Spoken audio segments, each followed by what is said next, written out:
Hello guys, કેમ છો બધા? મજામાં ને? તો સ્વાગત છે તમારું આજના ન્યૂ વ્લોગમાં.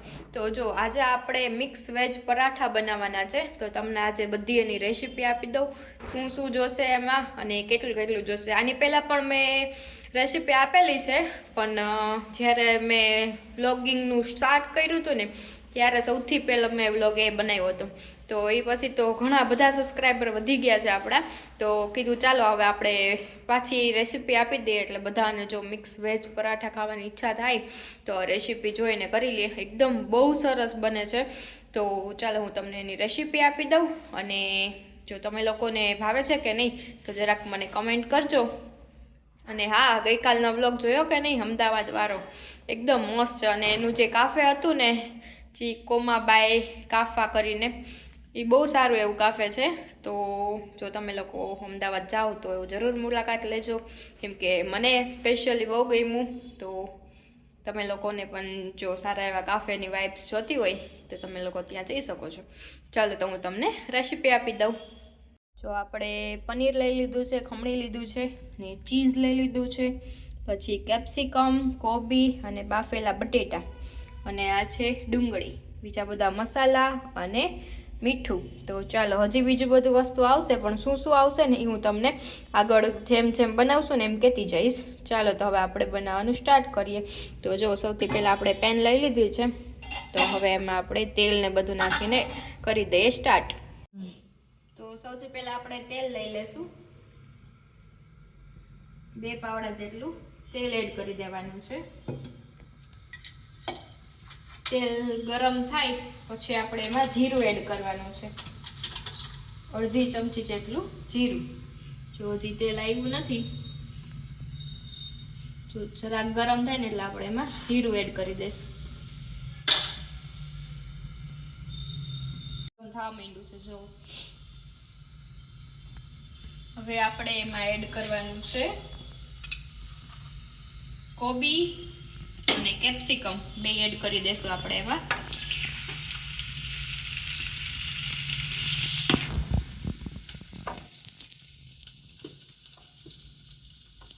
કોબી ને કેપ્સિકમ ને એકદમ પાતળી લેવાનું છે.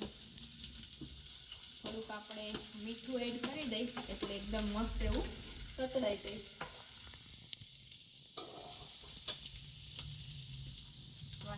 નમક એડ કરી દઈશું, અને એની સાથે જ આપણે ડુંગળી પણ એડ કરી દેવાની છે. 2 થી 3 નંગ જેટલી ડુંગળી લીધી. બધું એકદમ કાતરી લઈશું. બધું મસ્ત એવું મિક્સ કરી દેવાનું છે.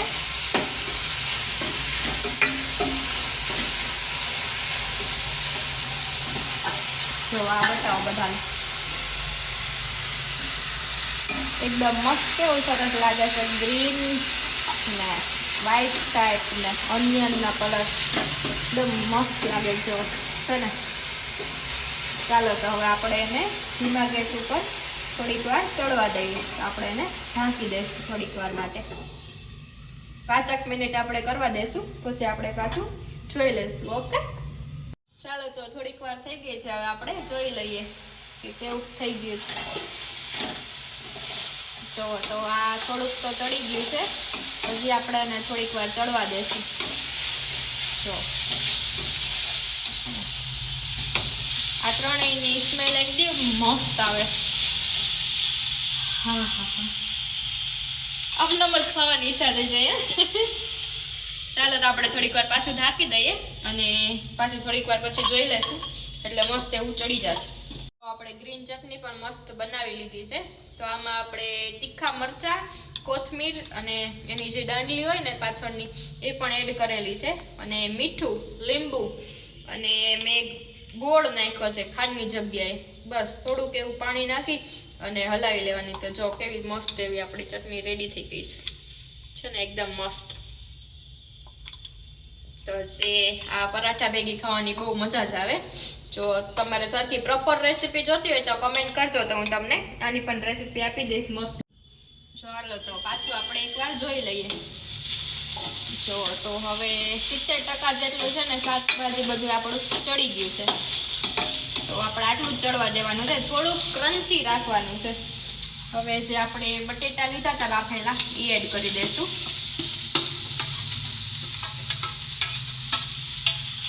બટેટાનું પ્રમાણ થોડુંક ઓછું, અને બીજું તમારે જો કોઈ શાકભાજી એડ કરવું હોય ને, ગાજર છે, બીટ છે, તો એ પણ તમે એડ કરી શકો. બટેટાને એકદમ આપણે આમ છૂંદી નાખશું.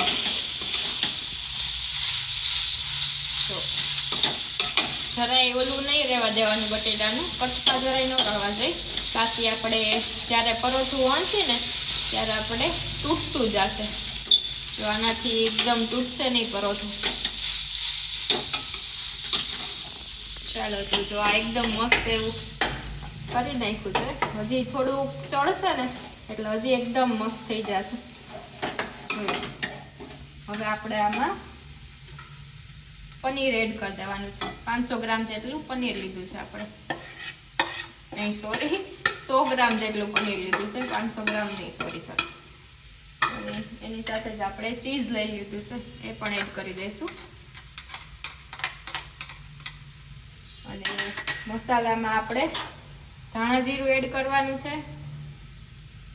અને સ્વાદ અનુસાર આપણે નમક તો એડ કર્યું જ હતું, અને હજી એક વસ્તુ એડ કરવાની છે. અને કાળા મરી લીધા છે આપણે, એનો પાવડર લઈ લીધો છે, એ થોડોક એડ કરી દઈશું. સ્વાદ અનુસાર એ એડ કરવાનો છે. અને આપણે એની સાથે ગરમ મસાલો લીધો છે, એ એડ કરવાનો છે. આપણે લાલ મરચું પાવડર એડ નથી કરવાનો, ગરમ મસાલો અને મરીથી આપણે તીખાશ કરીશું. તો અડધી ચમચી જેટલો ગરમ મસાલો એડ કરી દેવાનો છે. અને હવે આપણે બધુંય પ્રોપર હલાવી લઈશું. આપણે રેડ કલરનો મસાલો નહીં બનાવવાનો, આવો જ બનાવવાનો, કેમ કે જો ચટણી નાખશો ને તો બધો સ્વાદ છે ને વહી જશે. આનાથી એકદમ મસ્ત ટેસ્ટ આવશે. અને લાસ્ટમાં આપણે એડ કરી દઈશું લીંબુ, થોડું કેવું લીંબુ એડ કરવાનું છે. જો તો આપણો મસ્ત એવો મસાલો રેડી છે, મિક્સ વેજ પરાઠાનો. હવે આપણે કોથમીર નાખી અને ગાર્નિશિંગ કરી લઈશું. ચાલો તો હવે લાસ્ટમાં આપણે કોથમીર એડ કરી દીધી છે. તો જો આપણો મસ્ત મસાલો રેડી છે. ચાલો તો હવે આપણે મસાલો ઠરે ને ત્યાં સુધીમાં આપણે લોટ બાંધી લઈએ. જો છે ને એકદમ મસ્ત એવો રેડી છે મસાલો. ચાલો તો હવે આપણે લોટ બાંધી લઈએ આના માટે સ્પેશિયલ. તો લોટ બંધાઈ ગયો છે અને ગોયણા પણ થઈ ગયા છે. ચાલો તો હવે આપણે જો વણી લઈએ.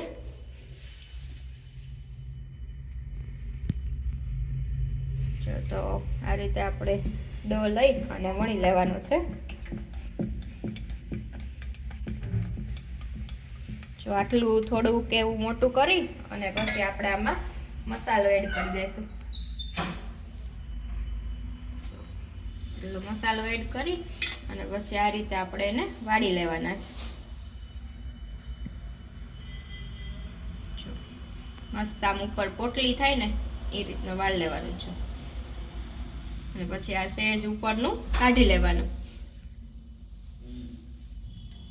અને જો આ મસ્ત એવી આપણી પોટલી રેડી છે. હવે આપણે આમ દબાવી એકદમ રાઉન્ડ કરી અને પાછું લોટમાં આવી રીતના કરી લેવાનું.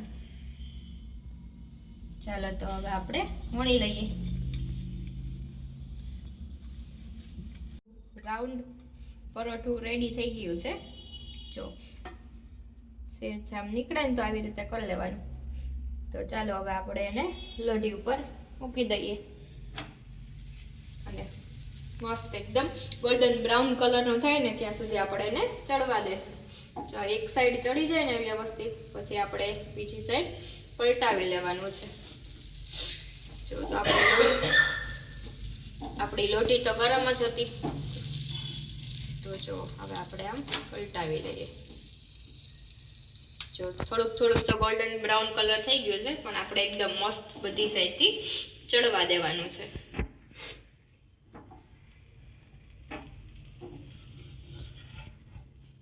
હવે આપણે મસ્ત તેલ લગાવી લેવાનું છે.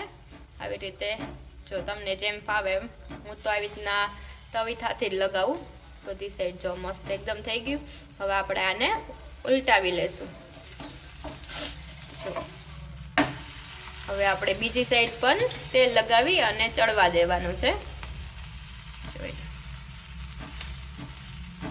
તેલનું પ્રમાણ હું થોડુંક ઓછું રાખું છું. જો તમારે લોકોને વધુ તેલવાળું ખાવું હોય તો કરી શકો, કા ઘીમાં કા બટરમાં પણ શેકી શકાય. હવે આપણે પાછું ટર્ન કરી લેશું. જો મસ્ત એવું થઈ ગયું છે ને. હવે આપણે પાછું બીજી સાઈડ ચડવા દેશું એટલે આપણું પરોઠું થઈ જશે રેડી. તો જો આપણા મસ્ત એવા પરોઠા રેડી થઈ ગયા છે ને એકદમ મસ્ત. ચાલો તો બધા જમવા માટે